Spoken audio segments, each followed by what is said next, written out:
Hey guys, Assalamu alaikum. This is Rabia and Shazia and we are back with our drama. क्या हाल है शाज़िया आपके? वालेकुम अस्सलाम। बिल्कुल ठीक ठाक राबिया, आप बताएं। पता नहीं क्यों मुझे लग रहा है कि मैं कोई चीज़ भूल रही हूँ। मैंने रिकॉर्डिंग भी शुरू कर दी है, एयरपोर्ट्स भी ऑन है, शक्ल भी ठीक ही लग रही है, मेकअप भी हुआ हुआ है। पता नहीं क्या चीज़ है।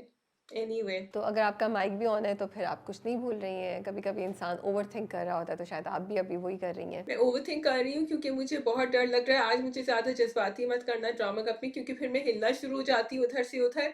और फिर शम्स की ना एक स्क्रीनशॉट आता है जब वो एडिट कर रहे होते हैं, तो कहते हैं शाजिया आप बहुत हिल रही हैं, आप हिले मत। अब आप बताएं कि ड्रामों की बातें कर रहे हैं हम, या तो फिर मैं उनकी तरह हो जाऊं जो इश्क की जान में थे ना, उनके अब्बा वो बेचारे एक ही जगह बैठे हुए थे। वो चल जब वो आएगा सीन तो बताएंगे।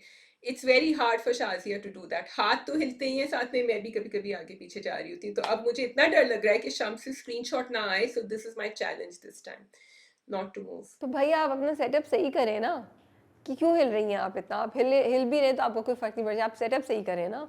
आपके पास आइकिया है, आपके पास इतनी फैसिलिटीज़, हम जैसे आप गरीब मुल्क में थोड़ी रहती हैं। आप तो फर्स्ट वर्ल्ड कंट्री में रहती हैं, आपको ये सॉल्व कर लेने चाहिए अब तक अपने मसले मसाइल। मेरे पास बहुत अच्छा सब कुछ है, डेस्क भी ऊपर नीचे जाता है, सिर्फ कमर जो है ना वो टूटी हुई है। अब उसके लिए आइकिया वाइकिया जवाब नहीं देगा, तो खड़े होके करना है ड्रामा का, और हिलना नहीं है ज्यादा। तो चले, कोशिश जारी है। उम्मीद पे दुनिया कायम है। शम्स आप भी सुन रहे होंगे, तो उम्मीद जो है वो हमें कायम रखनी चाहिए, स्पेशली रमजान के महीने में। बताइए, हम जल्दी से थोड़ा सा 2 मिनट रमजान के ड्रामों पे कुछ करें, या वो अलग से बाद में ही करें?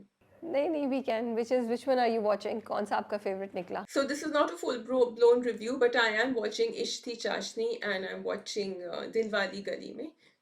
कल रात के मैंने एपिसोड नहीं देखे, so I'm going to watch them after this.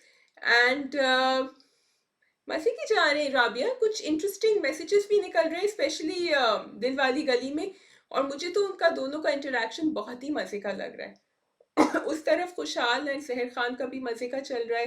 कहानी मैंने लास्ट वाला नहीं देखा था। I like it that there something going on with women doing more than just falling for a hero. There's something much more going on there. सो रमज़ान ड्रामों का ये है कि आई एम रियली हैप्पी कि इस बार तुम सही कह रही हो कि जो हमारी फीमेल लीड्स हैं वो बस ऐसे ही किसी लड़के के पीछे नहीं पागल हो रही हैं। Actually the dramas are really good and आपको सुकून का सांस मिलता है कि यार इस रमज़ान कुछ बेहतर ड्रामे आ रहे हैं, तो मज़ा भी आ रहा है। And I think they are really all of them are going very strong. They all have a very different story और कपल्स भी बड़े फ्रेश हैं। लाइबा और अली अंसारी जो आसपास में हैं वो तो पहले भी आ चुके हैं, लेकिन फिर भी लोग उनको देखने आ रहे हैं।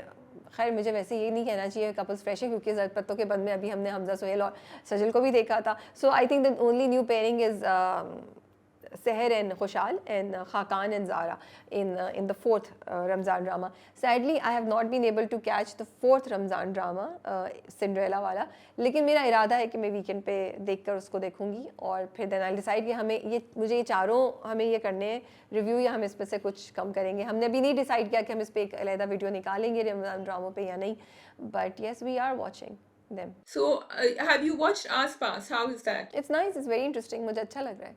It has some things I feel are very typical Ramzan drama, like जियो के रमज़ान ड्रामे जो अगर तुम्हें याद हो, इमरान अशरफ वाला या उससे पहले एक दो, उसके बाद एक दो, you know, तो वो बड़ी उनकी ना एक वो टिपिकल जो फील होती है वो मुझे लगता है वो आ रही है। But story is very different, story is very different. I am really liking both the characters, but कुछ चीज़ें मुझे लगता है अगर हम एडजस्ट कर लेते तो ड्रामा इससे भी बेहतर होता। But right now as per YouTube views this is the one which is leading the charts. Wow, okay. So Rabia really has done her homework. Acha, there's a fifth Ramzan drama too, which is not a Ramzan drama per se, but Umme Aisha जो पहले भी आ चुका है और वो भी आ रहा है. So I might just watch a few in the middle to see how that's going. In fact express पे भी एक ड्रामा आ रहा है, बट इतने ड्रामे, और मुझे किसी मैंने कहीं पढ़ा कि पीटीवी ने भी इस बार रमज़ान ड्रामा किया है, but it's actually really impossible to review so many dramas, you know. अब पहले होता था मैं मंडे ट्यूसडे में कह रही थी अच्छा दो दो ड्रामे, अब तो मंडे ट्यूसडे भी तीन तीन ड्रामे आ रहे हैं, क्योंकि डायन स्टार्ट हो गया, अगर तुम साथ हो वो है। लाइक ओह गॉड, तीन ये ड्रामे, चार रमज़ान ड्रामे, सेवन ड्रामे इन अ evening. it's not possible, so we're gonna pick and choose. इसीलिए मेरी शक्ल ऐसी हो रही है, क्योंकि मैंने जब देख लो तो सही है, अब जब आधी देखी आधी नहीं देख रही, लग रहा होता है कि कोई मैराथन रन कर रहे हैं, पकड़ना है, इसको पकड़ना है, उसको पकड़ना है, ओह वो वाला छूट गया, अच्छा उधर जाके वो देखो, चलो ये छूट गया। मेरी तो यही कैफियत है और मुझे हजारों और चीजें करनी है रमजान में, तो मेरी शक्ल आई एम सॉरी इस दफा ऐसी लगेगी I think through out Ramzan. Whatever. Okay, chalo. So, shall we begin? We have 5 dramas. There is Dayan, there's Meri Tanhai, there's Agar Tum Saath Ho, Aish Ke Junoon and Dunyapur. आप किससे शुरू करेंगी राबिया? मेरी तन्हाई से शुरू कर लेते हैं, जल्दी हो जाएगा। ओके, ठीक है। जी बताइए। वो नहीं होता एग्जाम्स में, वो कहते हैं जो क्वेश्चंस आपको सबसे पहले आते हैं आपको वो करके साइड पे कर देने चाहिए ताकि फिर आप पे प्रेशर भी कम हो और आप बाकियों पे ज़्यादा फोकस कर सकें।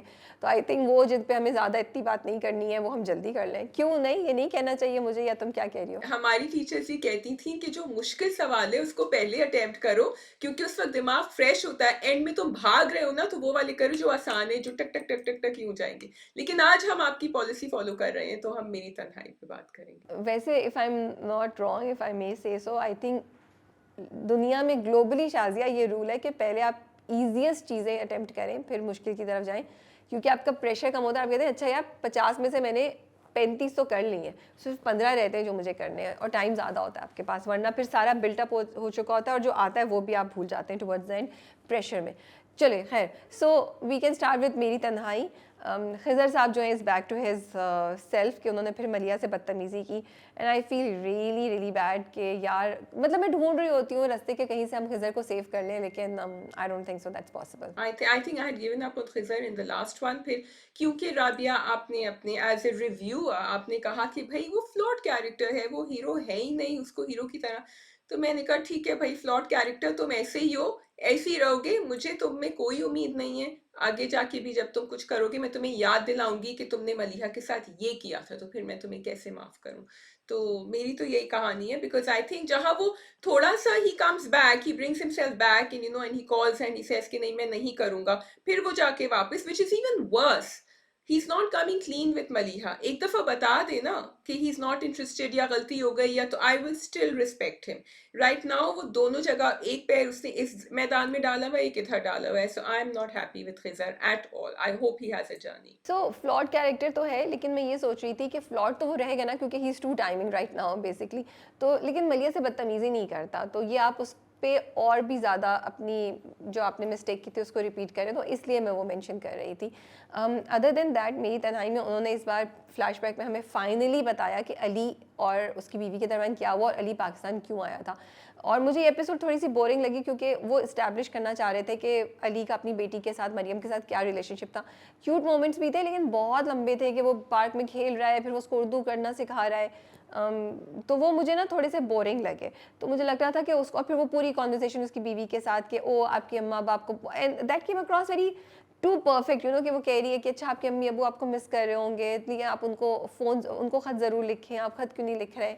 तो इस तरह की चीज़ें, तो मुझे उस हिसाब से एपिसोड जो है ना इस दफ़ा काफ़ी बोरिंग लगी थी। Okay, so I feel कि there's already we've established, हमें अली के लिए already feel हो रहा है, so we don't need to go on and talk about it। हमें उनकी बीवी के लिए भी फील हो रहा है, हमें मरियम के लिए भी फील हो रहा है, so you're right I think। and ये कहानी काफी स्लो चली है इस दफा, because it needs to be pushed now। अच्छा, और क्योंकि अली की एग्जिस्टिंग कोई फैमिली नहीं है ना, तो ये कनेक्शन जो उन्होंने एंड में बताया कि एक्चुअली वो ज़ैनब कयूम जो उनकी बहन प्ले कर रही हैं उनकी नंद से इसका रिश्ता हो जाता है, फैमिली ये प्लान करती है, इस वजह से वो वापस, यही वजह होगी, उन्होंने अभी आगे नहीं दिखाया बट अभी तो वो बाप के हार्ट अटैक की वजह से वापस आया। और जब शाम 2 दिन गुजर गए तो रात को बाप ने बताया कि हमने तुम्हारा रिश्ता जो है तुम्हारी बहन की नंद के साथ कर दिया, जिस पे वो एकदम से परेशान हो गया। अब ऑफ कोर्स वो उनको इमोशनल ब्लैकमेलिंग होगी या कुछ होगा, वो हमें आगे जाके पता चलेगा कि क्या इतना सवेयर किया that he agreed to leave his wife and his loving daughter. मैं तो ये कह रही हूँ कि भाई अली साहब, आपने अभी तक अपनी फैमिली को बताया क्यों नहीं था कि आपकी शादी भी हुई है, बच्चा भी है। सो आई थिंक जहां वो अब इतना दोष दे रहे हैं अपनी फैमिली को जिसने गलत किया था, अब दिखाएंगे आई थिंक फ्लैशबैक में कि हुआ क्या था जब उसने बताया, तो क्या हुआ, पहले से बताना था ना, मतलब एकदम से आप एक पहाड़ उनके ऊपर फेंक रहे हैं। अ वेरी ऑर्थोडॉक्स फैमिली जिसको आपने बताया ही नहीं है, तो ये तो गलती आपकी तरफ से भी हुई है। हाँ, ये बात तो तुमने सही कही है कि अली का भी कसूर है कि उसने क्यों नहीं बताया, बिकॉज़ अब तो बच्ची बड़ी है यार, वो 7-8 साल की बच्ची है, she is not a baby, she is a काफ़ी बड़ी बच्ची है। मैं ये कह रही थी क्योंकि अभी प्रेज़ेंट टाइम में उन्होंने अली की कोई फैमिली नहीं दिखाई है, तो हमारा ख़्याल उस तरफ जा नहीं रहा था कि ओके ज़ैनब क़य्यूम के कैरेक्टर की कोई नंद होगी, कोई लड़की होगी जिससे उनकी शादी होगी। सो आई एम ऑल्सो क्यूरियस कि ठीक है, फिर शादी हुई, क्योंकि शादी हो ही गई होगी तभी तो वो रुके हुए हैं, तो क्या उसकी वो फैमिली है किधर?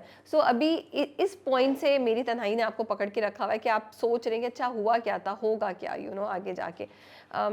अदर देन दैट इतना कुछ हुआ नहीं। मरियम वापस आई है, मरियम ने अभी तक किसी को नहीं बताया। आई वाज होपिंग कि वो अपनी जो उसकी आंटी हैं उसको बता देगी कि ये है, या फिर वो खिज़र को कन्फ्रंट करेगी कि तुम कैसे जानते हो। May be she is taking her time, do you think so? No, I think she's just taking her time. She doesn't know how to react. It's like because there's a lot of trauma attached to everything that's happened in her childhood. तो वो सब trauma उसके पास वापस आया है and the way she deals with it is कि वो close up हो जाती है, वो किसी से बात नहीं करती है. It will come out, of course, eventually, but in her own time. जब फ्लैशबैक में उन्होंने दिखाया था कि वो जो अली की बीवी है, वो रो रही है उसकी तरफ देखकर और वो दूर जा रही है उससे, तो क्या यू थिंक कि वो वापस जाएगा और तब फिर उसको छोड़ के वापस आएगा, या what do you think will happen? या जाएगा तो वापस आई थिंक, और क्यों छोड़ेगा समझ नहीं आ रहा है। 2 शादियाँ भी रख सकता था या मे बी 2 शादियाँ रखी होंगी उसने बट वापस नहीं आया होगा फिर मिलने अपनी बीवी और बच्चे से। So I not sure but Ali is अब देखो ये जो खिज़र है ये बिल्कुल यही कर रहा है जो अली ने किया था, एक्सेप्ट कि अली ने शादी कर ली थी, इसने मंगनी करी है।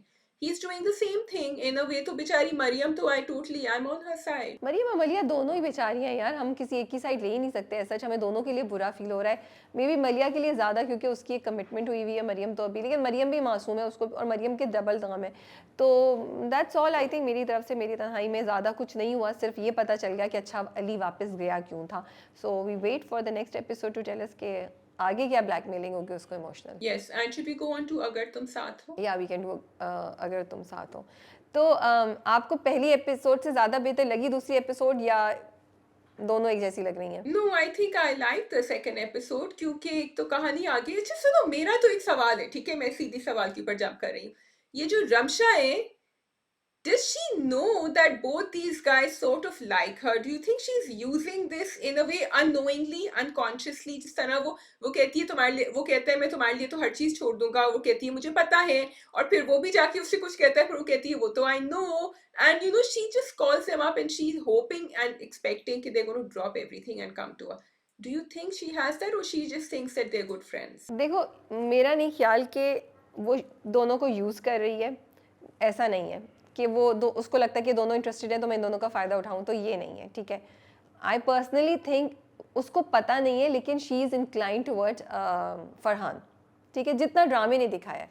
उसकी साहिर से बहुत अच्छी दोस्ती है, लेकिन जिसके साथ वो वाकई बहुत ज़्यादा जाती है जिसकी तरफ, वो फरहान का कैरेक्टर है। लेकिन जो प्रोमो दिखा रहे हैं ना, उसमें आई डोंट नो क्या हुआ है, क्या साहिर ने स्कीमिंग की है कि वो उससे कह रहा है कि तुम ये करो तो मैं तुमसे अभी शादी कर लूँगा, तो she seems to be saying yes, which confuses me कि अगर वो फरहान को बहुत पसंद करती है तो फिर वो हाँ क्यों बोलती है यहाँ पे।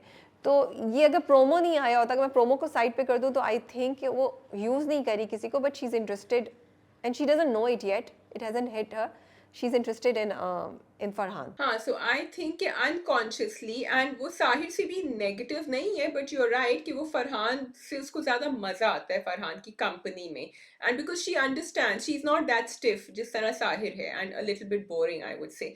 लेकिन मुझे तो यही समझ आ रहा है कि उस बेचारे ने अपना दिल खोल के बता दिया फरहान ने, and you know what I liked was Sahir smile. Sahir did not मतलब फ्राउन नहीं किया, गुस्सा नहीं दिखाया, because he so control with his reactions. लेकिन उसके दिमाग में प्लान बन गया था कि मैं इसको निकालूंगा सीन से, नवीन के पास भेजूंगा, बिकॉज उसको कॉल पे कह रहा था कि तुम इसको वहीं रखना। इतनी देर में उसने अपना काम फिट कर दिया, और he said, बस अभी करना है मंगनी। अच्छा, ये ड्रामा जो था ना, ये वाली एपिसोड, ये बड़ी इंटरेस्टिंग थी शाजिया। वो तुमने डायलॉग सुने थे दोनों के दरमियान, जब वो दोनों बीच पे वॉक कर रहे होते हैं, वो कितने ज़बरदस्त थे। वो कहता है कि फरहान कहता है कि कुछ अच्छा भी कर लो तो मैं जो कुछ करूँ ना, मेरी इंटेंशन को कभी कोई समझता नहीं है, मुझे बुरा ही समझते हैं।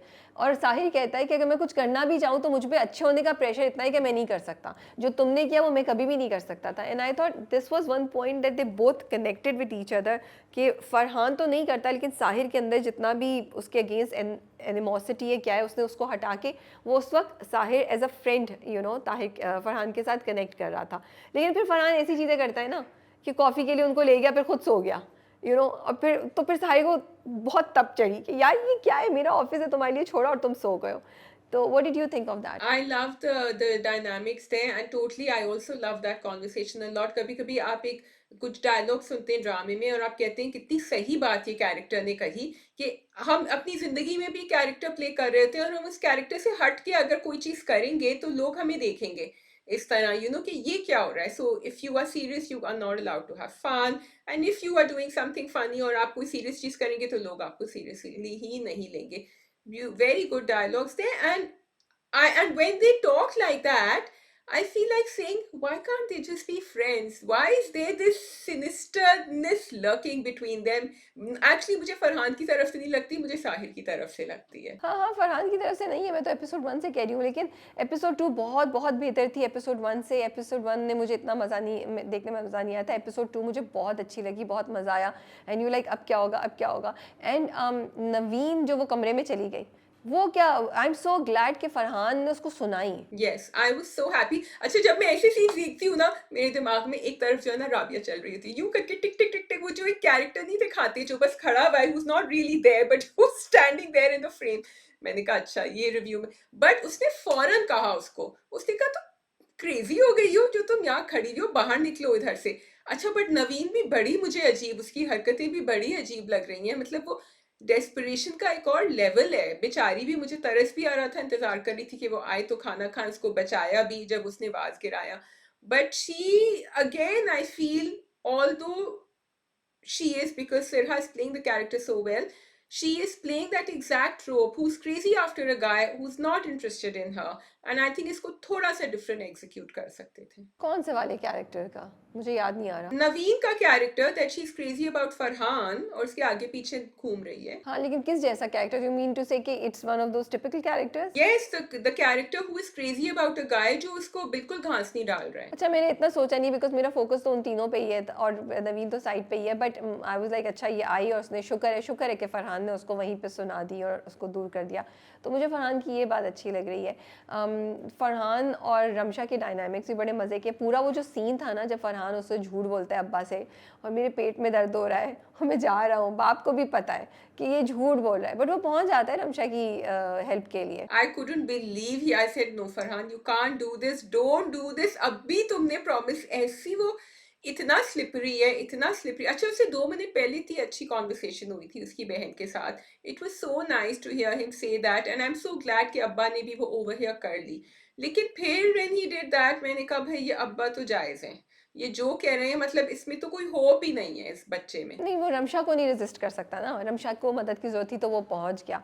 एंड अच्छा, वो देखो कि साहिर ने क्या किया, दैट वाज कम्प्लीटली अनएक्सपेक्टेड। मैं सोची थी साहिर जानबूझ के उसकी कॉल को इग्नोर कर रहा है या वो नहीं उसको टाइम मिल रहा, फिर एंड में उन्होंने दिखाया कि उसको टाइम नहीं मिल रहा, so I am glad they cleared it, because I was like this will sound very अजीब सा कि वो जानबूझ के उसको इग्नोर कर रहा है, बिकॉज रात को उसने कुछ और बोला था।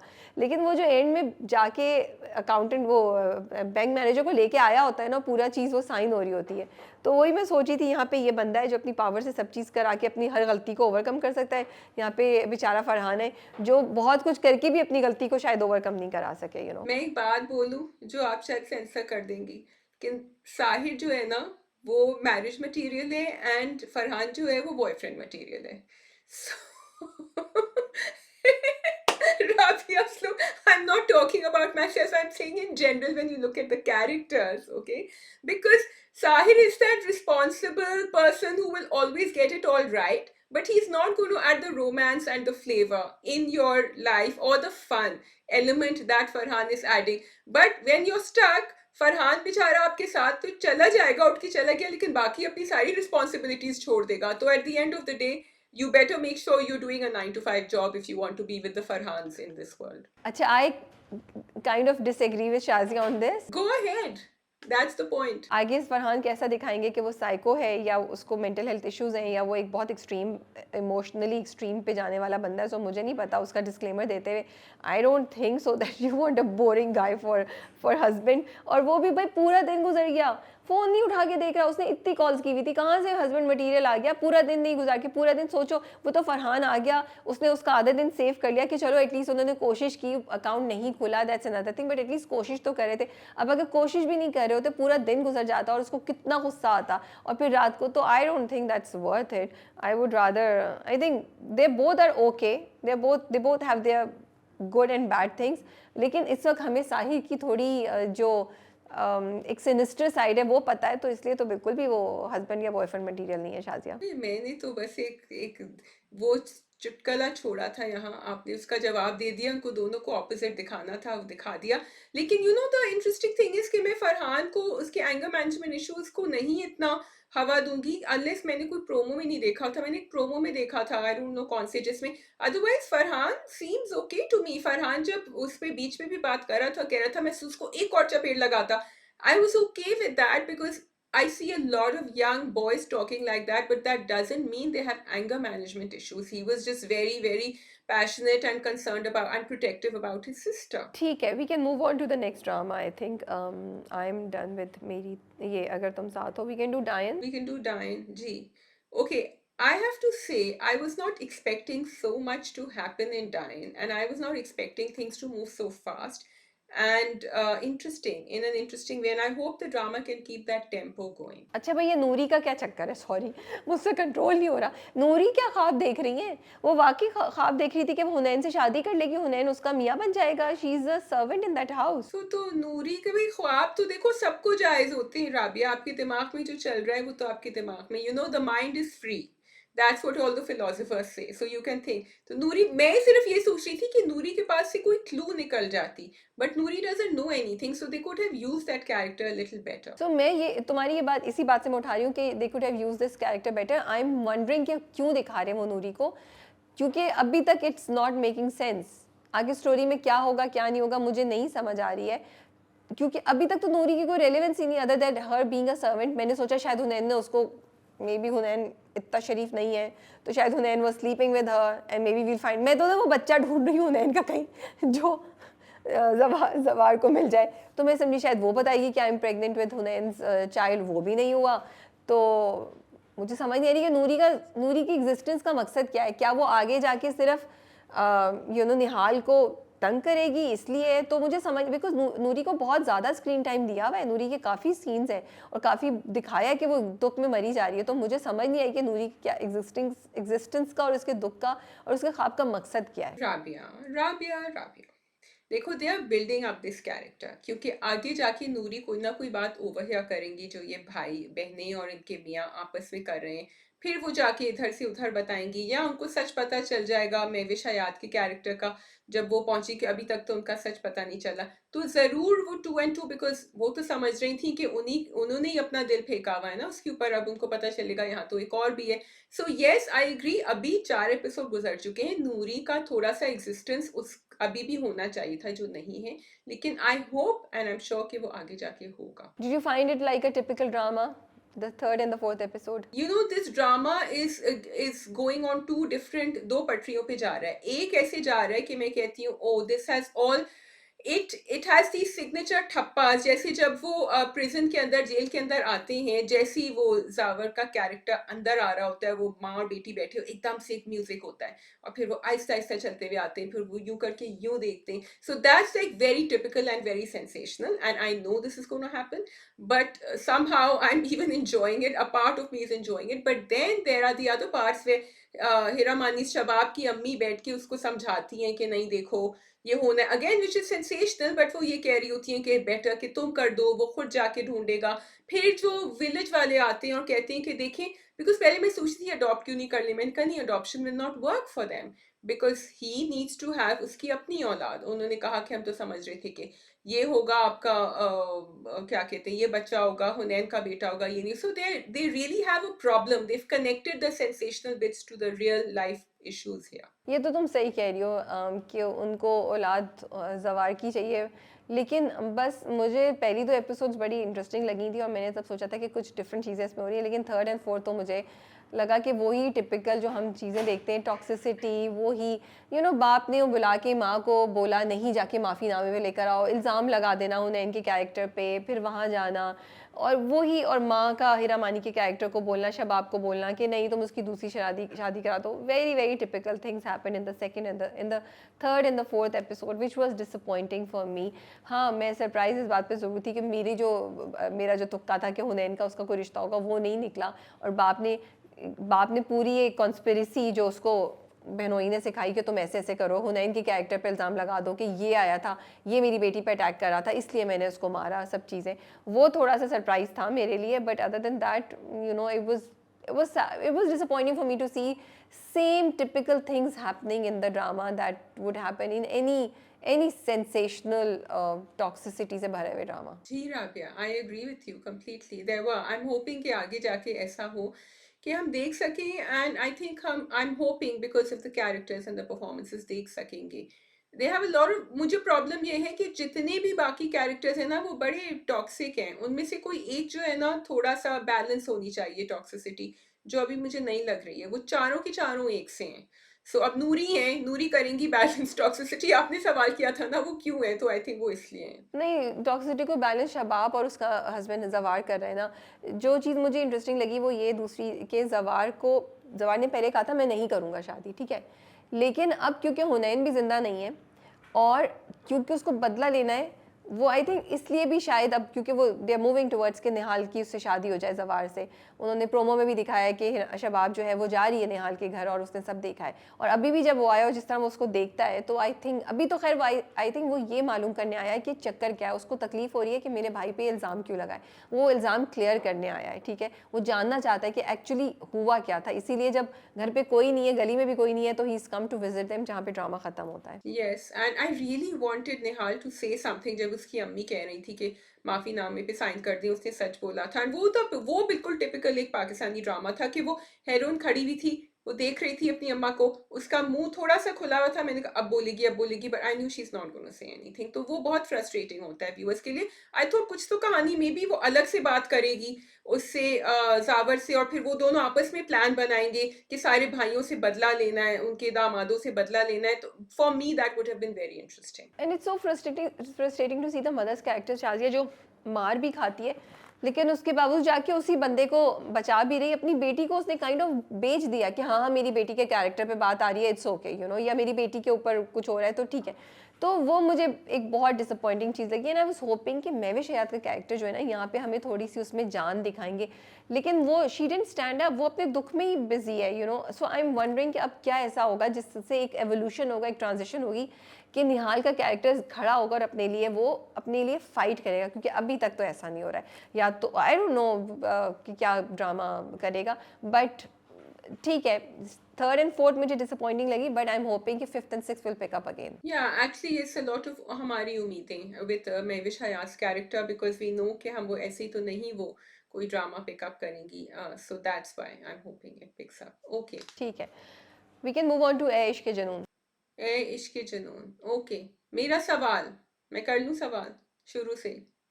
राबिया, अगर मैं आपसे बात कर रही हूँ और मैं कमरे में हूँ आके, ठीक है, और आप जो है ना, तो अब ये हम ये ड्रामो में करते हैं, it was really frustrating for me. तो मैं आपसे बात कर रही हूँ और ये जो प्लांट है ना यहाँ, ये राबिया है, ठीक है. राबिया बैठी हुई है और उस तरफ मुंह करके बैठी हुई है, और मैं आपसे बात कर रही हूँ. राबिया की तबीयत खराब हो जाती है, राबिया गिर जाती है बिस्तर पे, या राबिया बैठी रहती है, लेकिन मैं अपना डायलॉग खत्म करूंगी पूरा, मैं उस तरफ देखूंगी नहीं, मैं उनकी तरफ ही नहीं देखूंगी जब तक वो, she's so bad, I have to take her to the hospital. Why do they do that in all the dramas? Is it because of the angle, the cinematography? What are they trying to show? I don't know, इसका सवाल का जवाब तो मेरे पास नहीं है, but I think वो एक डायलॉग था जिसमें वो दिखा रहे थे, एक मोनोलॉग था कि आफिया बहुत ज़्यादा शर्मिंदा है और उसमें इतनी हिम्मत नहीं है कि वो अली नवाज़ को फेस करके ये सब बातें कर सके, क्योंकि अली नवाज़ को सबूत मिल गया था कि उसने क्या क्या किया है, कत्ल का अटेम्प्ट किया है एंड एवरीथिंग। तो वो इतनी शर्मिंदा थी, तो आई थिंक वो उस चीज़ को इस्टेब्लिश कर रहे थे। But I completely agree with you that it would have been more realistic अगर वो उसके नीचे बैठी होती, उसके घुटने पे हाथ रखती, या उसको उसके सामने उसके पास बैठ के उससे बात करी होती, उसको देखती, या थोड़ी देर बैठ के फिर मुड़ के उसके पास जाती। सो जो कंप्लीट इतनी देर किया वो नहीं होना चाहिए हमारे ड्रामों में यूजुअली। और सिर्फ इस चीज़ को इस्टेब्लिश कराने के लिए कि वो मुड़े और उसको शौक हो और वो देखे कि उसका मियाँ मरा हुआ है, इसको किसी और तरीके से भी शायद हम इस्टेब्लिश कर सकते हैं। But it's something that happens in the drama. And तुमने ये नोट किया, मैंने ये नोट किया, बट मैंने ज़्यादा ऑब्जेक्ट नहीं किया बिकॉज मैं इतनी यूज टू हो गई उसकी। I was like okay let's move on to the next thing, ड्रामे में आगे क्या हो रहा है, यू नो। ओके, तो ड्रामे में आगे क्या हो रहा है मुझे ये बताएं कि अली नवाज तो मुझे बहुत ज्यादा अब वो लगे कल्प्रिट, क्योंकि उन्होंने पूरी जिंदगी। नहीं बट मुझे ये बताओ, डिड यू, जब अली नवाज ने बोला राहिम को कि मैंने तुमसे एक बात करनी है, तुमसे एक बात करनी है, तुमने क्या सस्पेक्ट किया? और तुम सस्पेक्ट करी थी कि वो ये बता रहा होगा या एंड में ये निकलेगा okay Shazia then I am the winner? Because जब उसने कहा था, मैंने कहा बेटा ये इसका बेटा है, ये इसको बता रहा है कि तुम मेरे बेटे हो, ये इसका सगा बेटा है, ये अडॉप्टेड नहीं है। वाह वाह वाह। Check out Rabia flexing yet again on her prediction. Okay, but yes, I did not. What I thought was, मैंने ये तो सोचा था कि ये कुछ ना कुछ हमें बेवकूफ़ बना रहे हैं, लेकिन मैंने ये सोचा था कि राहिम को बता दिया उसने कि मैं प्रॉपर्टी तुम लोगों के नाम कर रहा हूँ और इन लोगों को मैं घर से बाहर निकाल दूंगा, और Rahim being Rahim who is so good is objecting to that issue. लेकिन ये मुझे नहीं पता था, तो मुझसे तो as a viewer who is just watching the drama छुपा के रखा हुआ था दैट राहिम उनके बेटे हैं। लेकिन मुझे अली नवाज पे बहुत गुस्सा है कि आपने पूरी जिंदगी गुजार दी एक और औरत से कहा कि इस बच्चे को पालो जो मेरी औलाद है कहीं और से, उसको कॉन्फिडेंस में नहीं लिया, and then you did give him preference over your other son. जो भी इसकी शहरोज की प्रॉब्लम थी, आपका बहुत बड़ा हिस्सा है, उसका तो है ही उनकी बीवी का आफिया का, आपका बहुत बड़ा हिस्सा है, और आफिया का भी इसीलिए आई थिंक हिस्सा है बिकॉज आफिया भी देखती थी कि ये इसको ज्यादा इंपॉर्टेंस दे रहे हैं। So I am really angry at Ali Nawaz. मैं बिल्कुल यही कहने वाली थी, तुमने पॉइंट आउट करा दिया कि आफिया भी उन in reaction to his behaviour towards Rahim वो ये कर रही थी। और in a way it's yes what you saying is right, but in a way ये शायद आफिया की सज़ा है कि अब जब वो पीछे मुड़ के देख रही है तो उसको अपने वो इतने साल जो हैं वो कितना झूठ लग रहे होंगे। तो अगर आप देखें तो मकाफात अमल ही हो रहा है कि उसने जो सारा कुछ किया, जो उसने प्लानिंग की राहिम के अगेंस्ट उसको मारने के लिए सब कुछ गलत काम किए, वो अब उसको उसकी सज़ा ही मिल रही है, यही कह सकते हैं। बट येस अगर हम देखें तो उसके साथ ज़्यादती हुई है, शेरोज़ के साथ भी ज़्यादती हुई है, और राहिम को उसका हक मिलना चाहिए था, और अली नवाज़ को शेरोज़ और आफिया को उनका हक ज़रूर देना चाहिए था इन इस लाइफ जब वो जिंदा था, जब बचपन था। I totally agree. और वो जो उन्होंने डिवोर्स पेपर्स भी साइन किए थे लेकिन वो साइन नहीं किए। So I mean I get Afia was quite evil, but Afia को इस पॉइंट पे पहुंचाने के लिए एनीवे, खैर having said that I think Rahim की भी थोड़ी सी एंगर वो जस्टिफाइड थी। अब क्या होगा? What is Shahroz going to do? अच्छा, शहरोज तो चला गया, वो do you think Eman is going to forgive him? क्योंकि अगर वो करेगी तो शायद वो निकल सकता है बाहर। नहीं आई डोंट थिंक वो फॉरगिव करेगा because Rahim is very clear. और देखो फारूक भी बार बार बोल रहा है कि देखो अगर शहरोज़ ने अपनी सज़ा नहीं काटी तो शहरोज़ सही नहीं होगा। और मुझे तो लगता है अगर एक्चुअली शहरोज़ अपनी सज़ा काट भी लेगा तो शहरोज़ सही नहीं होगा। Shahroz is one of those people who have cross the line, you know. उनके लिए रिकवरी या रिडेम्पशन मुझे नहीं लगता कि पॉसिबल है। डू यू थिंक पॉसिबल है? So Shehroz, I think needs something even harder in life, जो मुझे नहीं पता क्योंकि वो तो जेल में भी जाके उन लोगों से लड़ रहा था, और वाकई वो उन दोस्तों ने उसका साथ ही दिया था, उनसे भी लड़ रहा था। सो ही रियली, वहां मैंने जाके सोचा कि शायद ही विल चेंज। एंड जब उसको लेकर जा रहे थे, I just want to come to that scene कि एक तो वो गया उसको एमन को सॉरी करने, सब करने, that scene was actually very well shot Rabia, क्योंकि वहां इर्सा हसन's character went quiet. So there were not two or three people making a scene. There was one person who was getting agitated, which was Shehroz. Rahim तो वहां से चला गया था, एमन भी चुप थी, एंड आफिया का हमें ड्रेड नजर आ रहा था। बाद में उसने बात करी फारूक से, उस वक्त she was quiet. So actually the whole performance was Shehroz, and Shuja did a great job in making us feel that no, he is not coming back from where he is, and he needs like proper therapy or rehab, which could be jail, and I don't know if he will ever understand. Actually वो scene बहुत अच्छा था। In fact उससे पहले भी जब वो माफ़ी मांगने जाता है भाई से, ठीक है तुम 20% भी रख लो एंड एवरीथिंग, तो शुजा तो बहुत अच्छी परफॉर्मेंस दे रहे हैं, इवन शहरिया मुनव्वर बहुत अच्छी परफॉर्मेंस दे रहे हैं, सबकी परफॉर्मेंसेज बहुत अच्छी हैं। बट मैं ये कहना चाह रही हूँ शाजिया कि जो इन इन इन शहरोज़ माइंड ना, उसको लगता है कि उसके साथ ज़्यादती हुई है, ठीक है, तो वो समझता है वो जस्टिफाइड है। तो अगर 60% of his mind thinks that he is justified for the actions that he is doing, वो वापस नहीं आ सकता, ठीक है, वो अपने आप को, और वो स्पॉइल भी है, तो एमन के साथ उसने जो किया वो भी उसको नहीं क्लैरिटी से नज़र आ रहा है। इसलिए मैं कह रही हूँ कि मुझे लगता है कि शहरोज़ की वापसी नामुमकिन है। सॉरी, एक second, I just want to say connected to that, Shahroz की वापसी बहुत ज़्यादा राहिम पे डिपेंड करती है, ठीक है? एंड आई फील अगर हम कहें कि शहरोज़ में कुछ उम्मीद है, जो मुझे नहीं पता, because some psycho cases apparently, I am not a psychologist, can not recover, लेकिन वो जो पॉइंट था ना कि जब वो बाप की वो उठाता है मैयत और राहिम उसको रोक देता है और कहता है तुम नहीं करोगे। I felt that it was not Rahim's place to do that, and that was unfair. और वो ऊपर से जो दिखा रहे थे तो उसके साथ वो ही हो रहा है in a worse form जो उसके अब्बा ने किया उसके साथ। I don't know. I'm not completely agreeing with you on this point, because मुझे लगता है कि राहिम के साथ बहुत कुछ हुआ है। शहरोज़ ने राहिम को मारने की कोशिश की, शहरोज़ ने उसकी बीवी को मारने की कोशिश की। जब राहिम जेल में था, शहरोज़ ने उस वक्त भी उसको बचाने की ज़रूरत नहीं की, और बाप की मौत भी शहरोज़ की वजह से ही हुई है। So may be Rahim is justified in doing that. मैं भी यही सोच रही थी कि क्या इसको अलाउ करना चाहिए, नहीं करना चाहिए, क्या उसके साथ नरमी से पेश आए तो वो सही हो जाए। एंड तो ये बड़ा एक बड़ा डिलेमा है।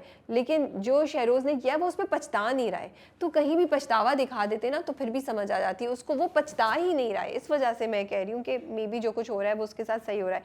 और मैं भी सोच रही थी क्या उसको बाद में थेरेपी करानी चाहिए, क्या कराएं, क्या शहरोज़, अब जैसे तुम कह रही हो राहिम पे डिपेंडेंट है, अब राहिम उसको वापस ले आए, बट वो तो सुधरता ही नहीं है ना। उसको कैसे ये बात समझाई जाए कि तुम जो कर रहे हो वो गलत है। He is not understanding this point. अगर कोई इंसान यही नहीं समझ रहा है कि वो जो कर रहा है वो गलत कर रहा है, तो आप उसको नहीं सेव कर सकते।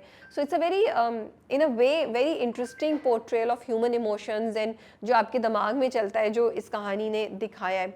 और मैं ये भी सोची थी, जब शहरिया मुनव्वर का कैरेक्टर जब राहिम आता है ना बाप को हॉस्पिटल देखने, तो वो कहता है वो मेरे उनसे माफ़ी मांगनी है।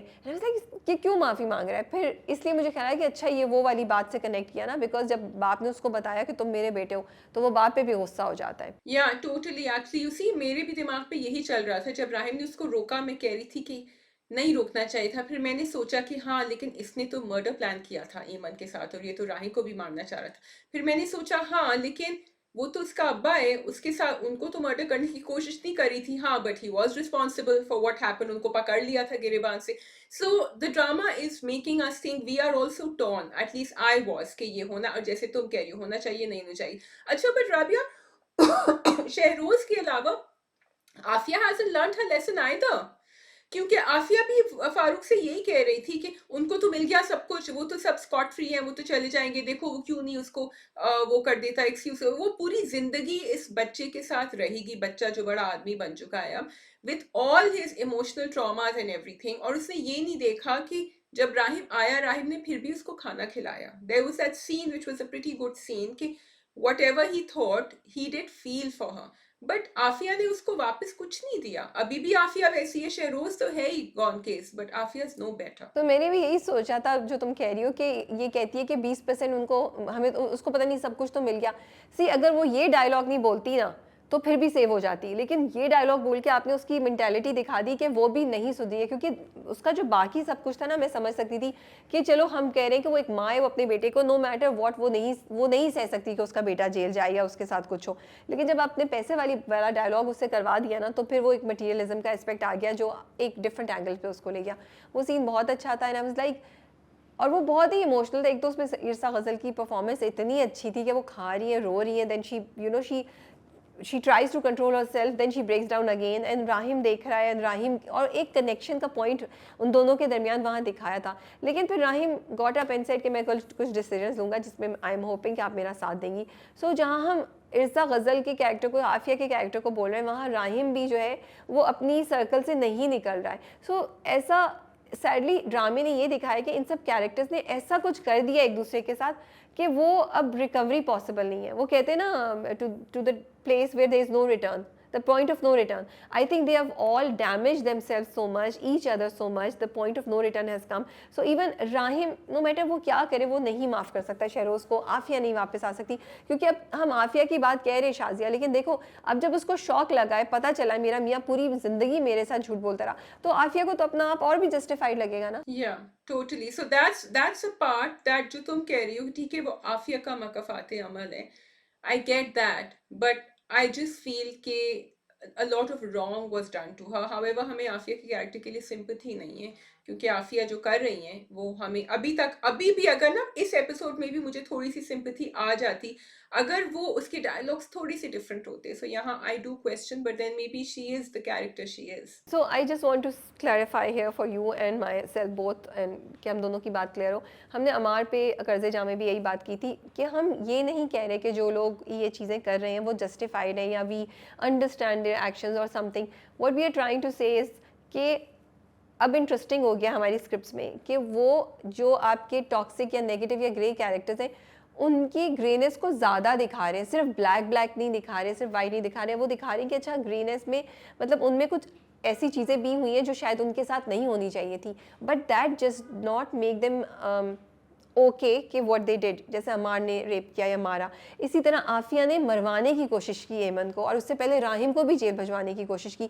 तो नो मैटर व्हाट उसने गलत किया था, हम ये नहीं कह सकते कि we understand why she did it, and we are not saying that, but we are saying कि the dramas now are presenting other aspects के ये जो कैरेक्टर्स हैं may B they are not that simple, उनकी personalities में भी इतनी तोड़फोड़ हुई होती है कि वो ये चीज़ें करते हैं या ज़िंदगी में वो नेगेटिव की तरफ ज़्यादा जाना शुरू हो जाते हैं, which is a very interesting take on scripts and characters. Because it's relatable. Because अब हमें लगता है कि ये लोग हमारे इर्द गिर्द हैं जिनको हम जानते हैं और हम क्वेश्चन करते हैं कि ठीक है ये इतने बुरे हैं लेकिन a lot of people like them या उनका साथ देते हैं बिकॉज उनमें वो ग्रेनेस है which is what. अब देखो फारूक को बुरा लग रहा था ना आफिया के लिए, उसने बहुत प्यार से समझाया और उसने कहा कि भाई तो मेरी बहन हो लेकिन ये मैंने उनको वादा दिया हुआ है मैं नहीं कर सकता.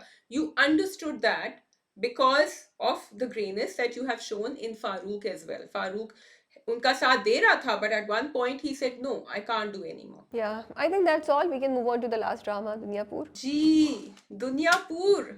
तो ऊपर से जो वो सीन आता है जिसमें वो दोनों के दोनों अपना हाथ पकड़ते हैं तो मैं कहती हूँ कि अच्छा ठीक है ये तो मुझे कुछ डॉजी लग रहा है. यहाँ ये अभी सीन खत्म नहीं हुआ है, आगे अभी कहानी बाकी है. अच्छा, मैंने ये नहीं सोचा था कि डॉजी में कह रही थी. एक तो मुझे ना वो सेंसलेस किलिंग से मैं इतनी पुट ऑफ हुई थी, आज लाइक इसकी भी क्या ज़रूरत है, ये कि मरते मरते एक दूसरे का हाथ पकड़ रहे हैं, उससे पहले गन्स पॉइंट करके बैठे हुए थे एक दूसरे की तरफ, तो इसकी भी क्या ज़रूरत थी, वाई मैं तो ये सोच रही थी. But yes I was surprise जब मीरा हसन को कॉल आई. मैं थोड़ा सा सस्पेक्ट कर रही थी. आई वाज वंडरिंग होगा नहीं होगा, may be they are wrapping it up, may be they are leaving a door open for a second season या क्या नहीं होगा कुछ भी ऐसा. बट एक इनकम्प्लीट एंडिंग उन्होंने हमें दी है, तो क्या होगा तो मैं सोच रही थी. बट थोड़ा सा मैं शायद उस पर चली गई थी कि हाँ शायद कुछ भी नहीं होगा. सो एकदम से आई वाज सरप्राइज, ओ अच्छा मीरा हसन को कॉल आई, वो दोनों जिंदा हैं. हाँ मुझे अच्छा लगा because actually you see here's the problem. हम समझ रहे थे कि ये दोनों जिंदा रह जाएंगे और फिर एक नई शुरुआत होगी, एक नई आगाज होगी, ठीक है. और फिर हमने कहा अच्छा चलो. So what they showing is कि क्योंकि अना भी नहीं मान रही, फिर मैंने कहा शामिर को क्यों मारा, शामिर तो बेचारा अच्छा कर रहा था, यही दिखा देते कि शामिर अच्छा बन जाता, वो जो है एक नया आगाज करता. लेकिन then I felt but I wanted to see them together. So I don't want that incompleteness. सबको जैसे तुम कह रही हो सभी को मार दिया. सो और सभी में कुछ ना कुछ था, कुछ ना कुछ प्रॉब्लम थी. So when they showed that I was actually sort of uplifted because I thought okay may be there is going to be something going forward. See अगर एक मेरे साथ ये होता है, पूरी एपिसोड को मैं देख रही थी ये क्यों हो रहा है, ये क्यों हो रहा है, क्यों हो रहा है, तो जब तक मैं उस पॉइंट पे पहुंची तो मुझे कोई खास खुशी नहीं हुई कि मैंने कहा अच्छा ये तो अब इट्स नो यूज़, अब जो डैमेज होना था मेरे लिए वो हो चुका है. क्योंकि दुनियापुर जो है ना, सो if we can just talk about the last episode and cover Duniyapur as a whole also. For a change Duniyapur एक बहुत different किस्म का genre उन्होंने introduce किया. बहुत high budget प्रोग्राम था, प्रोजेक्ट था, बहुत ज़्यादा बड़ी कास्ट थी और एक बहुत ही डिफरेंट टाइप का वो प्रोजेक्ट लेकर आए, आइडिया लेकर आए green, and we must appreciate them for that. And I think Duniyapur ने रास्ता खोला है ऐसे बहुत से स्क्रिप्ट्स और ऐसे बहुत से प्रोजेक्ट्स के लिए जो सास बहू पे नहीं होंगे, जो सिर्फ एक टिपिकल रोमांटिक लव स्टोरी या सेकंड वाइफ के ऊपर नहीं होंगे, ऑल्दो इनमें भी ये सारी चीज़ें थी, लेकिन वो उस तरह नहीं होगा. It will be more about more something, वो स्टोरी जो नेटफ्लिक्स पे हमें नज़र आती हैं या हमें अमेज़ॉन पे नज़र आती हैं, उस तरह की स्टोरीज़ लेकर आएंगे. और कैरेक्टर्स जो होंगे वो इतने सिंपल या इतने सीधे नहीं होंगे जितने होते हैं. तो इन सब का क्रेडिट दुनियापुर को जाता है, ग्रीन एंटरटेनमेंट को जाता है, and also making the effort to go to so many locations and bringing out such elaborate sets and costumes and everything and creating a world of its own. Definitely all of these things and all of these credits cannot be taken away from Dunyapur, and the team, the channel and the production house and the actors, all of them should be appreciated for all these things. लेकिन उसके साथ साथ मुझे लगता है क्योंकि दुनियापुर एक बहुत अच्छी चीज़ हुई है, हमें उससे थोड़े लेसन्स भी लर्न करने चाहिए. फॉर एग्जांपल स्क्रिप्ट में मैं सोचती हूँ कि सबसे पहला इस पूरे प्रोजेक्ट का, पूरी कहानी का मकसद क्या था. What was the objective of Duniyapur, what were they fighting, power, money, what. तो ये थोड़ा बहुत समझ आ रही है, but for me it failed to establish कि क्या था. अगर रिवेंज था तो उसको भी सही तरीके से नहीं लेकर आ सके, अगर दौलत थी तो उसको भी नहीं लेकर आ सके, अगर सिर्फ पावर थी तो उसको भी नहीं लेकर आ सके. Everything, all these three factors were there but they were scattered. What do you think? Do you agree with me? You have something else to say, Shazia? Okay, so I'm listening to you. मैंने जहाँ तक green को देखा है, पिछले साल उन्होंने ड्रामे करे थे जिसमें वो हमें बता रहे थे कि मीडिया किस तरह इस्तेमाल होता है, मीडिया एंड पॉलिटिक्स किस तरह आपस में मिले हुए होते हैं, and there's no, like, it's very very gray, there's no black and white happening over there. किस तरह मैनिपुलेट होती है, पावर पॉलिटिक्स होती है. अब यहाँ उन्होंने दुनियापुर को भी इसी तरह इसी में शामिल किया है, पर उन्होंने दिखाया है कि जब वो एक्सट्रीम पे चला जाता है तो फिर पुलिस का किसी का जोर नहीं चलता, सिर्फ उन उन माफिया लॉर्ड्स का, उनका जोर चलता है जो इस एरिया में रह रहे होते हैं, एंड आप उन्हीं के रहमो करम पे होते हैं. So having showed that, I felt the idea was great. आखिरी एपिसोड में मुझे थोड़ी सी उनकी, I felt their action was also a little better. I felt they had push themselves a little more compare to पिछली दफा जो उनकी आपस में झड़प भी हुई, जो शामिर को दिखाया 2-4 दफा, एंड ऑल्सो जिस तरह वो दीवारें फलांग रहे थे और वो ऊपर चढ़ रहे थे, मुझे थोड़ा बहुत I felt it was better. However, अगर तुम स्क्रिप्टिंग की बात करो तो वहाँ बहुत सारी चीजें जो हमें कैरेक्टर से उम्मीदें थी ना, वो हमारी गिर गई, और जो हमें कहानी से उम्मीद थी, जैसे हम कह रहे हैं कि सबके सभी मर गए. So but then again maybe वो सीजन 2 में दिखा रहे हैं या क्या करें, ये दोनों जिंदा है, बट ये क्या करेंगे जिंदा होके. Are they going to, because Ana तो एंड तक नहीं समझी. अना तो जो भी कर रही थी वो उसकी मैंने जर्नी नहीं देखी अना की, अदर देन द फैक्ट उसने अपने आप को बहुत स्ट्रांग बना लिया. She didn't go beyond that. Shamir उसको नहीं समझा, अना ये नहीं समझी कि उसके अब्बा उसको झूठ बोल रहे हैं, उसने जाके नौरोज को मार दिया.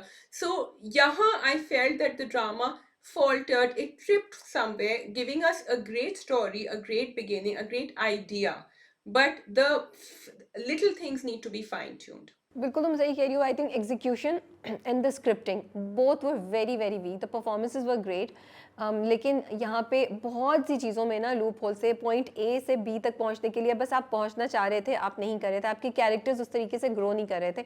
एंड ऑल्सो शाजिया, मुझे लगा आपने प्रोमोज में हमसे बहुत ज़्यादा प्रॉमिस किया था, आपने प्रोमोज में हमें बहुत उम्मीदें दिलाई थी, जो उम्मीदें आप नहीं डिलीवर कर सके.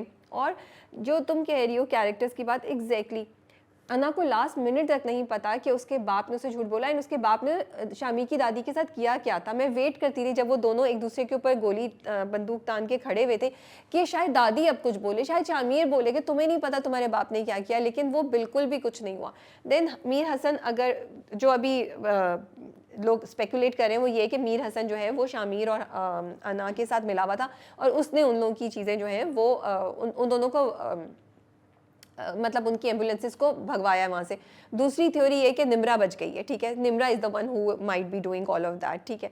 थर्ड, मैं तो ज़मीर को भी बोलूँगी. ज़मीर बेचारे की, I thought it was so disrespectful towards Zameer. उसको वो मर गया, हमें मुझे समझ भी नहीं है, मुझे पता भी नहीं चला. मैंने कहा Zameer is dead, you know, he was such an important character and I was really connected and attached with him and I wanted to know कि उस कैरेक्टर की आगे जर्नी क्या होगी. तो I think he deserved a better death than how they have shown. So it could be Zamir in my mind, it could be Nimra, it could be Mir Hassan.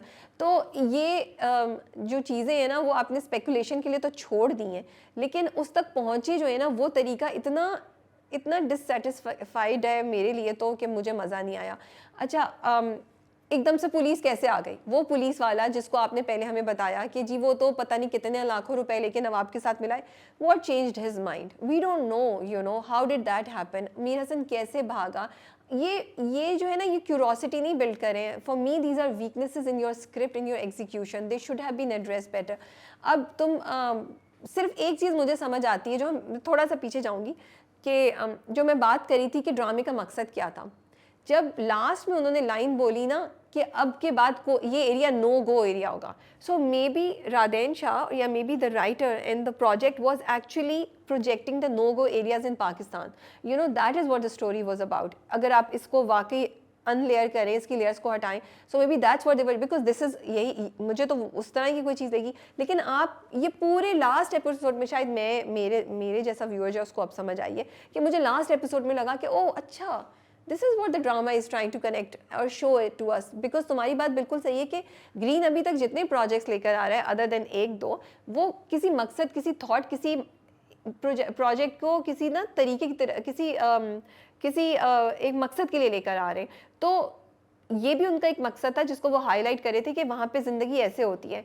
और ये कितना ज़बरदस्त idea था, और कितना, लेकिन उसकी एग्जीक्यूशन आप उस तरीके से नहीं कर सके। और हमें ज़रूरी नहीं है कि अगर हमारे पास इस वक्त नहीं है इतना कि हम दिखा सकेंगे बहुत एक्सट्रीम एक्शन करें, तो हम क्यों कर रहे हैं? It's okay, we don't need to do it, you know, we can be what we are right now, और ट्राई टू बी, या फिर हम उसका करने के, उस स्टैंडर्ड पे जाने के लिए पूरी कोशिश लगाए। क्योंकि एक्शन हाईली कॉम्प्रोमाइज था। स्क्रिप्ट में ये जो सब ट्विस्ट हो रहे हैं, नहीं समझ आ रही कि क्यों हो रहे हैं, क्यों चल रहे हैं, यू नो। अब जैसे मुझे बताओ, अना कहाँ भाग के जा रही थी? जब अना अपनी गन लेके निकली तो वो कहाँ भाग रही थी? फिर नौरोज़ आदम तो डिफरेंट डायरेक्शन में जा रहा था। नौरोज़ आदम तो हवेली के अंदर भाग रहा था। अना कहाँ बाहर खेत में, या वो जो उनका, जो भी उनका वो बड़ा ग्रीन वाला एरिया था, उधर जा रही थी? Did you feel that? अरे तक ये किधर जा रही है? इसको तो नौरोज़ आदम को ढूंढना चाहिए। उसने एक दफ़ा नौरोज़ आदम को मारा, उसके बाद वो भाग गई। जब नौरोज़ आदम उसका सामना हुआ, देन शी मूव्ड अवे। भागी तो मैं नहीं बोलूँगी, but she was running in an other direction. So वो किधर जा रही थी? Did you think that? Yeah, I felt that they had built up कि अना आके अभी वार करेगी इनके ऊपर इतना ज्यादा पिछले एपिसोड्स में, कि जब वो हुआ तो फिर वो एमलेसली घूम रही थी इधर से उधर। Again there were isolated action scenes जिसमें हमें यही नहीं समझ आ रहा था। अच्छा देखो, जैसे वो जो दादी, वो फौरन उठ के चली गई बाहर, जैसे ही वो शुरू हुआ ना, वो बाकी सबके साथ बैठे रहे, कोई हिला ही नहीं वहां से। नेचुरल रिएक्शन क्या होता है राबिया, जब आप गन की या किसी की आवाज सुनते हैं, आप बाहर से फौरन अंदर भागते हैं, but they all kept sitting there like sitting ducks, ताकि, but दादी was clever enough to get up and go. So ये थोड़ी सी एक थी, and then yeah, I mean I don't want to repeat because I think you capped it off well. नहीं समझ आ रहा था। एंड देन उसके उसके बाद, नहीं, उसके बाद शामिर का है। वो शामिर अपना, अच्छा फिर वो जब नौरोज़ आदम, वो दादी भागी, वो दादी को पता नहीं कहाँ से गन का एक शॉट लग गया, फिर नौरोज़ आदम वहाँ आ गए, फिर वो दोनों भाग रहे हैं। अब नौरोज़ आदम जैसा एक यू नो बहादुर इंसान, वो भाग रहा है। He is not trying to think कि वो किस तरीके से चीज़ों को रोके। उससे पहले उसने अपने वो जो उसका बंदा होता है, जब वो कहता है आवाज़ आ रही है, आवाज़ आ रही है, तो वो तुम्हें याद है, इवन बिफोर द शादी स्टार्ट्स, निकाह दूसरा, तो वो कहता है नहीं नहीं तुम यही रुको, नहीं नहीं इसकी ज़रूरत नहीं है।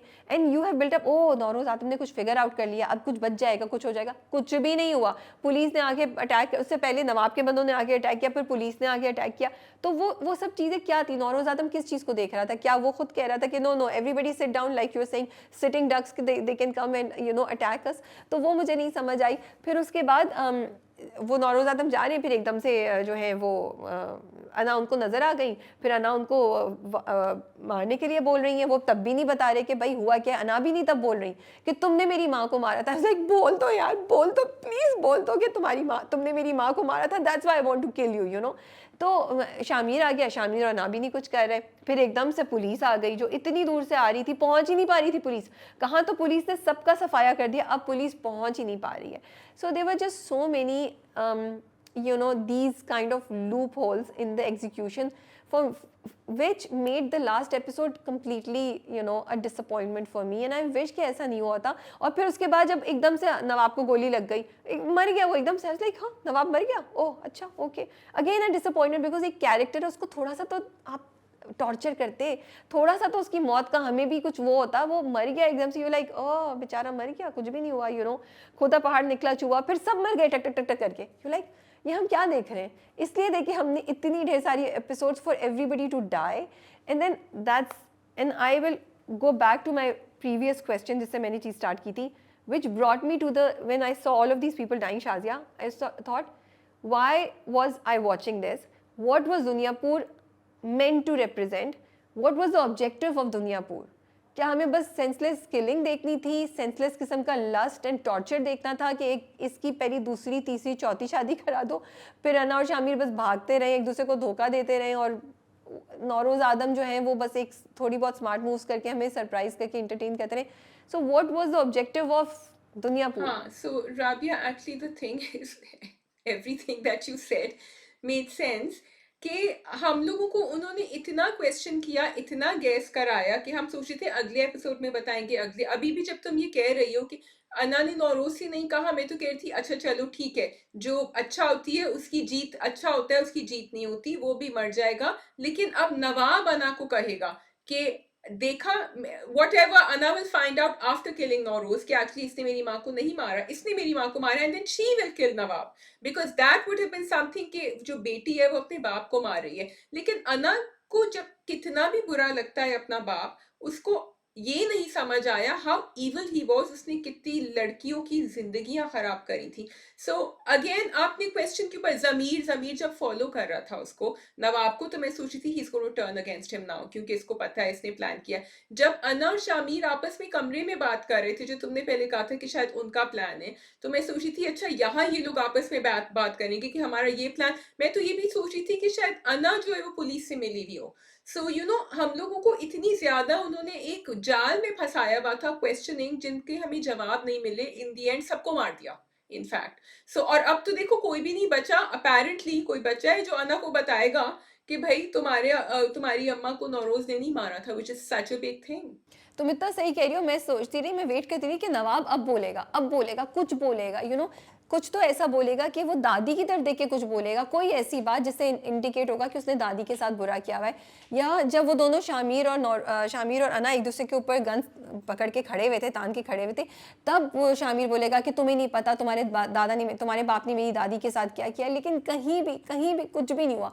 मुझे तो ये भी नहीं समझ आई कि डिड यू फील कि अना किसी और डायरेक्शन में जा रही है. अना, एक वो सामना हुआ नौरोज आदम और अना का, एक दूसरे के ऊपर उन्होंने, अना ने नौरोज आदम को को गन से शूट करने की कोशिश की. उसके बाद वो एक डिफरेंट डायरेक्शन में चलना शुरू की. ना लाइक वो तो हवेली के अंदर है, तुम कहाँ जा रही हो. तो again you know you like ये क्या हो रहा है, मुझे नहीं समझ आ रही. I am getting confuse. There just so much killing happening. एकदम से लोग कहाँ से आ गए, पुलिस कहाँ है, पुलिस ही नहीं आ पा रही. बट डिड यू थिंक अना बस ऐसे ही जा रही है? अना जो है वो एमलेसली मूव कर रही थी क्योंकि अगेन आपने बिल्डअप किया था ना, आप 2-3 एपिसोड से दिखा रहे हैं कि अना ने गन छुपाई हुई है. अना 2 दफा अपना सूटकेस खोलने की कोशिश की. अना ने नवाब से कहा कि उसको मैं मारूंगी क्योंकि मुझे उसको मारना है. तो जब आपने वो बिल्डअप किया, we wanted that scene where there is a face off between them. लेकिन अना कहीं और घूम. ओके, सो नॉर्मली जब आप ये फाइट सीन्स दिखाते हैं तो आपको पता होता है कि ये कैरेक्टर किसी को मारने जा रहा है, तो उसका एक रूट हमें नजर आ रहा होता है कि वो कहाँ जा रहा है. यहाँ आपने हवेली को यूज किया और वो इधर से उधर कहीं ना कहीं घूम रही थी एक्सक्यूज मी, अलग अलग कमरों में. और हमें ये नहीं समझ आया कि उसका टारगेट कौन. पता तो था टारगेट नौरोज है, लेकिन ये नहीं पता था कि वो यहाँ से वहां पहुंच कैसे रही है. नौरोज कहाँ है, अना कहाँ है. You understand. कोई जो एक मेज है, या तो वो ऊपर से दिखाते, कुछ दिखाते इस तरह कि हमें समझ आता कि अना का डायरेक्शन नौरोज की तरफ है. क्या हो रहा है? आई थिंक तुमने ना पिन पॉइंट कर दिया मसला. You are so right. All of these people are fighting in isolation. वहाँ शामिर जो है वो मारे जा रहे हैं, लोगों को मारे जा रहे हैं. वहाँ पे मीर हसन वहाँ से अलहदा आ रहे हैं, नौरोज आदम अलहदा एक कोने में. और वो कितना, I am sorry, that was really not good कि वो इतनी बड़ी सी जगह पे दादी बैठी है और नौरोज आदम उसके साथ बैठे हुए आइसोलेशन में. कोई उनके पास ना कोई फोर्स है ना कोई कुछ है. वो इतना, that was really weak execution. So all of them were doing these things in isolation and that is what cause the problem, जिसकी वजह से हमें इतना डिस्कनेक्ट फील हो रहा है. और हम सोचे ये क्या क्या हो रहा है, we wanted to get a really good ending, we wanted to get a really good fight scene जो हमें नहीं मिला। And out of the blue वो खेत थे या वो उनकी घर सामने घर की ग्रीनरी थी जिसमें नौरोज आदम भाग रहे हैं, तो अना ने उनको पकड़ लिया। एंड नौरोज आदम जैसा जियाला बंदा क्यों भागेगा, उसकी कोई लॉजिक, उसकी कोई स्कीमिंग नहीं है। और उससे पहले शाजिया मुझे एक बात बताओ, जब वो शुरू में शादी से पहले, जब वो शुरू में अपने वो जो उनका सेकंड हैंड है उसको वो कहता है कि मैं जाके चेक करके आऊँ, कोई आवाज़ आ रही है, तो कहते हैं नहीं नहीं सब ठीक है। And I at that point in time I really thought that he has a plan, he is figured out something, और उसने बोला नहीं नहीं कोई चीज़ हो जाएगी, वो कुछ भी नहीं हुआ। तो मतलब ऐसे बहुत से हिंट्स आपने दिए which we thought will lead to something and they didn't lead to anything. Yeah, and not only the scripting as in के आगे next scene क्या होगा, but also the characters से हमें बहुत उम्मीदें थी राबिया, लेकिन वो characters, वो जो उनकी जो बीवी थी जो वहाँ रह रही थी, नौशाबा या जो भी, वो उनका वो जो खंजर लेके आ गई थी वहाँ, वो भी बहुत वीक एग्जीक्यूशन था। मतलब वो मैं तो समझती थी कि वो शायद कुछ मिला के उनको पॉइजन दे रही हैं, लेकिन वो नहीं हुआ। फिर एवरीथिंग, अच्छा जिस तरह वो दादी उठ के चली गई, जैसी उनको आवाज आई कि यहाँ गन्स वन्स हैं, तो बाकी सबके सब लाइक सिटिंग डक्स बैठे हुए इंतजार कर रहे कि आओ चलो हमें मारो। सो वो बहुत एक, बिकॉज उनको तो आदत होनी चाहिए ना कि हमले की और ये सब होने की। So actually there should be a safe house और समथिंग और a safe place they can go to. So yes, I agree, very weak execution. Even if you wanted to show कि बुराई को आप जड़ से खत्म कर रहे हैं, उसका भी एक तरीका आई थिंक थोड़ा सा बेहतर हो सकता था, बिकॉज शामिर को आपने बुरा नहीं दिखाया और अना को हमें कंफ्यूज रखा टिल द एंड कि अना बुरी है कि अच्छी है। सो या अगर बुरी और अच्छी अगर ग्रे भी होती, तो अना का कहीं ना कहीं तो जर्नी होनी चाहिए थी ना, कि उसमें वो कंफ्यूजन सॉल्व हो। ना सिर्फ कंफ्यूज राजिया, बल्कि उसको जो आपने जिस तरीके से एक इस्टेब्लिश किया था शुरू में कि वो एक बड़ी समझी हुई दिमाग को इस्तेमाल करने वाली औरत है जो पूरे चीज़ को कंट्रोल कर सकती है, आपने पूरा जाके लेटर ऑन उस चीज़ को निगेट कर दिया कि रिवेंज ने उसका दिमाग बंद कर दिया। वो देख ही नहीं पा रही क्या सही है क्या गलत है। अब वो गन लेकर आई है, वो शामिर के बाप से बदला लेना चाहती है।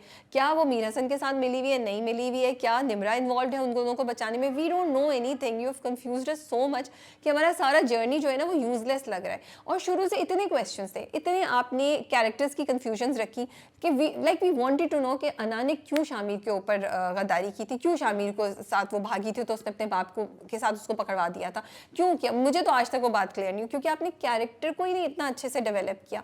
तो ये छोटी छोटी चीज़ें बुन्नत में मुझे लगता है, जैसे इरसा गज़ल कहती हैं, अगर वो सही हो तो बहुत सी चीज़ें कंट्रोल हो सकती हैं। एक बात जो तुमने कही कि बुराई को कंप्लीट कर दें, कंप्लीटली माना सबको मार दें तो बुराई खत्म हो जाती है जड़ से, तो that made me think that last line, शायद ये नो गो एरियाज़ की बात करें कि वो पाकिस्तान के वो जगह जहाँ पे नो गो एरियाज़ हैं वो शायद ऐसा ही वहाँ पे होता है। शायद ये ड्रामा ग्रीन एंटरटेनमेंट, ये प्रोडक्शन हाउस इस चीज़ को हाईलाइट करने की कोशिश करा था, लेकिन एग्जीक्यूशन में आप कॉज को इतना आगे लेके नहीं चल सके, तो it fell flat for me. I don't think many people could relate to this, you know, and it was a really good idea to show कि इधर भी एक जगह है जहाँ पे ऐसा कुछ हो रहा हो सकता है और वाकई शायद हो रहा हो सकता है, यू नो। सो मुझे ऐसा लगता है कि बस कोई कॉज को बेहतर कर लेते, एक क्लियर ऑब्जेक्टिव होता, चाहे वो रिवेंज होता, मोहब्बत होती, पावर होती, सोना चांदी कुछ भी होता, जस्ट लस्ट होती, बट वो इतना स्ट्रॉन्ग होता और उसको इतना अच्छे से एग्जीक्यूट करते कि हमें फील होता। अगर रिवेंज था तो हमें ना अपने नौरोज़ आदम को जुल्म करते हुए दिखाया, ना नवाब को जुल्म करते हुए दिखाया, अदर दिन के नवाब को 4 शादियां करनी थी या 6 शादियां करनी थी, कोई ऐसा नहीं दिखाया कि नवाब जो है वो किसी के साथ बहुत ही बुरा कर रहा है, किया हुआ है उसने, हमें नहीं दिखाया, तो we couldn't feel anything, you know. वो उस तरह से नहीं फील हुई। जैसे खई का अगर मैं एग्जाम्पल दूँ इसमें, तो खई में पहली 2 एपिसोड्स में उन्होंने कितनी क्लियरली इस्टेब्लिश कर दिया था कि ये फैमिली जो है ये जालिम है। तो आप जो थे, आपको पता था ये जालिम है और आप चाहते थे कि उनको सज़ा मिले, जो इस ड्रामे में मुझे लगता है कि नहीं हो सकी। ना हमें मोहब्बत की समझ आई, ना हमें, इनफैक्ट हम सोचते थे अच्छा ये कॉज है शायद ड्रामे का, चलो इससे अटैच हो जाते हैं, नहीं नहीं आजकल 3-4 एपिसोड से ये कॉज लग रहा है, इससे अटैच हो जाते हैं, नहीं नहीं ये कॉज लग रहा है। तो हमारी भी कॉज वाइफ भी ना ये बिल्कुल वेव वाली जर्नी रह रही थी।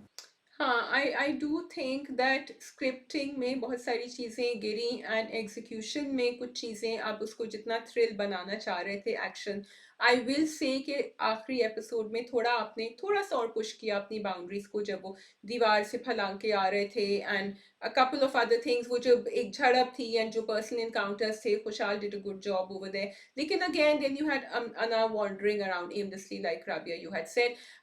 I do also feel that it was a very brave effort despite all the criticism, क्योंकि Green is no one else thought कि this genre can actually be, and people were watching because performances were very good और कहानी actually intrigue कर रही थी, ऐसा नहीं था कि नहीं कर रही थी, आप सिर्फ हमें जवाब नहीं दे रहे थे उसके, आप हमें इधर लेके जाते फिर यहाँ से यहाँ ले जाते। But having said that, I know कि जब शुरुआत होती है किसी भी चीज़ की वो मुश्किल होती है, कभी कभी आप फुली कामयाब नहीं होते, लेकिन और लोग उसको देखते हैं और सोचते हैं हम इसको इस तरह बेहतर कर सकते थे, इसको ऐसे कर सकते थे, which I feel is the purpose that Dunyapur will achieve. Tomorrow, if there is other drama, if there are other dramas who will do better than that, who will tell the story better, it is because they got courage from Dunyapur. And also, I'm liking the ending कि वो दोनों वापस आएंगे, because I felt it was a very unfulfilled love story. और शाज़िया हम लोग इतना passionately उसके साथ कनेक्ट हो गए थे, हमें मज़ा आ रहा था, हम कैरेक्टर्स को क्या जर्नी देखना चाहते थे, इसीलिए हम ये सब बातें भी और ये डिस्कशन भी करें, इसीलिए हम डिसअपॉइंटेड हैं दैट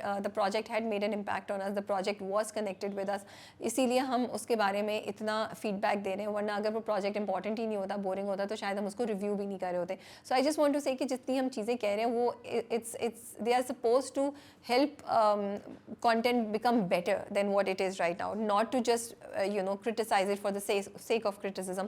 अगर हम Netflix या हम Amazon जैसे projects की बात करते हैं तो हमें हमेशा ये समझना चाहिए कि वहाँ पे एक cause होता है which is bigger than life, which is bigger than the people involved, जैसा money होगा या revenge या power होगी, ये drugs होंगी, तो ऐसा कुछ डालना बहुत ज़रूरी है, ऐसा इस और उस cause को इतना बड़ा करना बहुत ज़रूरी है कि audience जो है वो फिर समझ सके, वो उसके साथ connect हो सके, वरना ये effort जो होती है ना वो आपकी वाटर डाउन हो जाती है और आप इतनी मेहनत के बावजूद वो इम्पैक्ट नहीं क्रिएट कर सकते या वो इफेक्ट नहीं ला सकते जो आप चाह रहे थे। तो एज यू सेड पहला इनिशिएटिव था और वो हमेशा मुश्किल होता है, आसान नहीं होता, इसकी वजह से और बहुत से दरवाजे खुलेंगे। So we are also thankful to Green Entertainment for taking this initiative and doing all of this. और ये भी बड़े हौसले की बात होती है शाज़िया कि आप कुछ नया करें फिर बैठ के उसके ऊपर क्रिटिसिज्म भी सुने, but that's how things are. We are hoping कि things will only improve going further. बिल्कुल, and on that note I think we will end cap off the final episode. बस शाज़िया एक निकाह वाली बात मुझे, सॉरी, एक on a lighter note I just wanted to know कि वो पहले शामीन ने एक जगह जाके निकाह किया, फिर आधे घंटे बाद दूसरी जगह निकाह किया, फिर मैं कह रही थी भाई अब पहले किसके कमरे में जाओगे, what are you gonna do. That was really funny even though I was getting irritated and frustrated at what was happening in Dunyapur, I just couldn't stop laughing and I couldn't stop myself from wondering कि अच्छा ये अभी शादी हो के अना के साथ आया, अब ये मदिया के पास जा रहा है, मदिया तो उसको वापस भी नहीं आने देगी, ये क्या करेगा। मैं भी एक दिन का वक्फा हो जाता, बट खैर उसी दिन अटैक भी होना था, सबको मरना भी था, तो वो करना भी बहुत ज़रूरी था। सो या राबिया, ये आपने बात आखिर में क्यों छेड़ी, मतलब आपका क्या ऑब्जेक्टिव था, ड्रामे का ऑब्जेक्टिव छोड़े आपका क्या ऑब्जेक्टिव था ये छेड़ने के लिए। ऑब्वियसली शामीर वापस अना के पास ही जाएगा। मेरा ऑब्जेक्टिव ये था कि it was like, I mean it was really funny that a guy is doing 2 निकाहs इन वन नाइट, तो क्या वो पहले एक बीवी के पास जाके फिर दूसरी बीवी के पास जाएगा, ये क्या, ये फ़नी चीज़ थी, मेरे लिए फ़नी चीज़ थी। सो मुझे लगता है इसको बेहतर तरीके से सॉर्ट आउट कर सकते थे। उन्होंने कर दिया ना आपके लिए सॉर्ट आउट, उन्होंने मना कर दिया, शामीर ने कहा कि नहीं मुझे कबूल नहीं है, तो फिर वो एंड में वापस वो मैं यही कह रही हूँ ना, शामीर को एंड तक बेचारे को बेचारा ही दिखाया, वो अच्छा ही दिखाया उसको एंड तक, ही डिड नॉट डू। और अना ने उसके साथ कितनी गद्दारी करी, तो अना की जर्नी नहीं हुई। शामीर को तो मैं कहूँगी चलो ठीक है, वो सख्त बन गया, कुछ भी हो गया, उसने अपनी इनर लाइट, इनर गुडनेस नहीं छोड़ी उसने। So there was so much potential. अब तो मैं यही कह रही हूँ ना, इतना पोटेंशियल था, कैरेक्टर्स कितने इंटरेस्टिंग थे कि there is one person who is so nice, who no matter what happens is not willing to give up on his niceness, his inside जो उसकी अच्छाई है। एक तरफ अना का कैरेक्टर जो दुनिया के साथ चेंज हो रही है, जो एक्सपेरिमेंट कर रही है, जो रिस्क दे रही है, जो लोगों पे शक भी कर रही है और वो पावर के लिए कुछ भी कर सकती है, तो ये बड़े इंटरेस्टिंग कैरेक्टर्स थे। आई जस्ट विश कि उनकी एग्जीक्यूशन उन कैरेक्टर्स की और स्क्रिप्ट की बहुत अच्छी हो जाती, तो ये ड्रामा और भी बहुत ज़बरदस्त हो जाता। Anna should have been brutal enough to kill her father, and she should have realized. And Shamir should have been nice enough to save Anna, which he did. And I think that could have been the breaking point for this drama. ठीक है जी, that is all from our side, and आप सब लोग अपने views comments में हमारे साथ शेयर कीजिए, we are reading your comments. That's all from our side, take care, अल्लाह हाफिज़। Thank you. Khuda Hafiz.